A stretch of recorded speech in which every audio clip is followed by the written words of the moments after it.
कुछ बदलाव दुनिया को हिला देते हैं और कुछ उसे नया डायरेक्शन देते हैं। भारत का रुपी ट्रेड सिस्टम उन्हीं बदलावों में से एक है।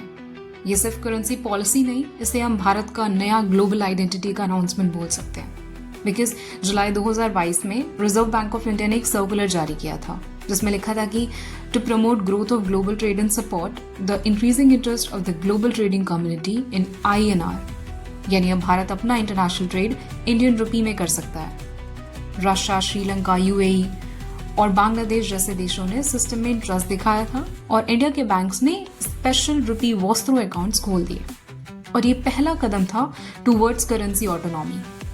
पर सच ये भी है कि दुनिया के ट्रेड में अभी भी लगभग 50% सेटलमेंट्स डॉलर में ही है और रुपी का शेयर स्विफ्ट के हिसाब से अभी 1% से भी कम है। एक्सपर्ट्स बोलते हैं कि INR अभी ग्लोबल नहीं, रीजनल कंटेंडर है।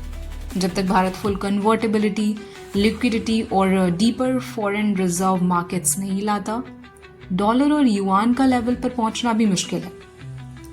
फिर भी ये मूव सिंबॉलिक नहीं, स्ट्रेटेजिक है।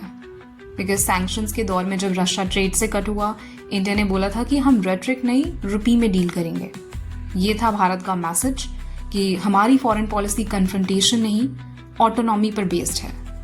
तो जब कोई पूछे कि डॉलर के बिना ट्रेड इम्पॉसिबल है, उन्हें बस ये पूछे कि भारत फिर ऑयल, डिफेंस और फार्मा रुपी में कैसे कर रहा है। बिकॉज ये सिर्फ फाइनेंस नहीं, एक फॉरेन पॉलिसी स्टेटमेंट है।